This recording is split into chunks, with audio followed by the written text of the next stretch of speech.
This video is sponsored by Squarespace. And remember kids, be a buddy, not a bully. So I'm sure most of you, like myself, have attended school assemblies where they have some really nice speaker come on and talk about bullying being bad. And I actually really like these assemblies. They usually inspire me, and I always thought of myself as a pretty good kid. I would never be mean to anyone intentionally, sometimes. So yeah, I might have been a school bully at some points, but I want you guys to be the judge of it in the comments. Let me know after I tell you these stories if maybe I was in the right or if I was in the wrong. I'm not really sure. But before that, let's talk about the sponsor of the day, and that is Squarespace. If you guys didn't know, Squarespace is the all-in-one website platform for entrepreneurs, content creators, and more to stand out and succeed online. For example, if you're a creator or you want to sell merch, you can easily sell custom merch and create passive income streams that engage your audience and scales with your brand. Whether you sell physical, digital, or service products, Squarespace has the tools you need to start selling online with your very own online store. Or you can monetize your content by selling membership access to exclusive sections on your very own website. With the Fluid Engine, a next-generation website design system from Squarespace, it's never been easier for anyone to create an amazing website. With the absolute best website templates, you can customize every detail around your website and stretch your imagination online with the Fluid Engine. And once your website is running, you can use the absolutely amazing analytics to use insights to grow your business, learn where your site visits are coming from, your sales are coming from, and more. Personally, I know a ton of YouTubers who actually use Squarespace for their very own websites to sell custom merch, custom videos, services, and more with the power of Squarespace. So guys, I really do recommend it. As always, guys, thank you to Squarespace for sponsoring this video. Go to squarespace.com for a free trial, and when you're ready to launch, go to squarespace.com/AlexAce and add code AlexAce at checkout to save 10% off your first purchase of a website or a domain. So in grade school, I was pretty notorious for being the schoolyard gamer. I had all the best Pokemon cards. I had the best Pokemon in the Game Boy games, definitely not from cheating with an actual replay. And sometimes kids would challenge me to a 1v1 because of course kids at that age think they're the best at literally everything. And of course I had a huge ego about it, so I never backed down from any of these challenges and would completely ruin them in games. One day I had demolished a certain kid's Pokemon team so bad that during recess he literally ran away from school crying during the school day. Like this was mid-recess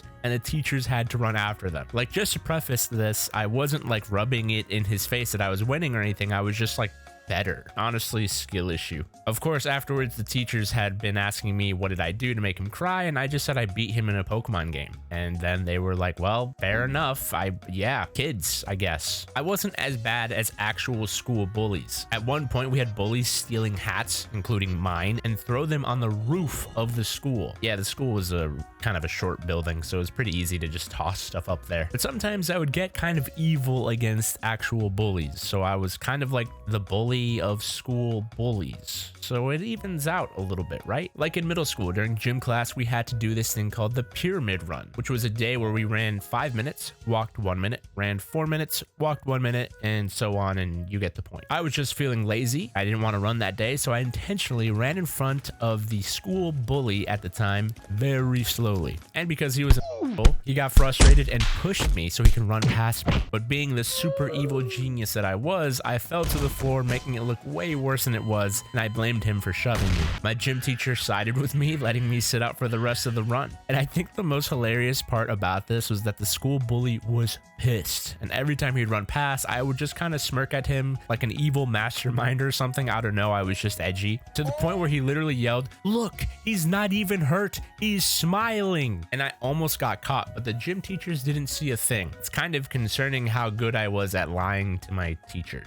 So this last story is why I always felt like I needed to be a good person, because I fully believe karma is real. One day in grade school, a kid in my class named Tony brought his Pokemon cards to school. Usually most of us bring Pokemon cards to class to trade, battle, you know, just show off our cards. And during recess, he left his cards inside his desk. And our school had these weird desks with like the cubbies so you could store stuff in there. So usually people would store their valuables in there. And being sneaky, I asked the teacher to use the restroom during outdoor recess, and I used that opportunity to sneak into the classroom, look at his cards, and I stole one card from his deck. This very Muck EX card. Yeah, look, it's not my proudest moment. It was like 15 years ago, and I still feel bad. So, Tony, if you're watching this video, let me know, because I would love to send you a Muck EX card. to your house or something. After recess, he came in and was looking for it and was super sad. And I knew I couldn't just give it back to him. Otherwise, I looked like a huge asshole, which, you know, I was a huge asshole. So, yeah. But here's why I totally believe in karma. Later that year, a lot of school kids got into Yu-Gi-Oh! Somehow I got a super rare card at the time, which was this like dope fusion card. I showed it off to like everyone in class, and of course, I'm sure you can kind of guess what happened next. During recess, a bunch of my cards had been stolen. It literally made me quit Yu-Gi-Oh! And I proceeded to never bring any cards to school ever again. So the moral of my story is don't be a jerk, because you're gonna feel bad and it also leaves a huge impression on you and the people you affect. Like literally 15 years later and I still feel bad, and I don't steal from people because obviously that's bad. Except that one time in high school when I stole some gum from a gas station, but you know, that doesn't count. I've got a ton of stories from school, so let me know what topics I should cover next, and I appreciate you guys watching this video. As always, I'll see you guys in the next one.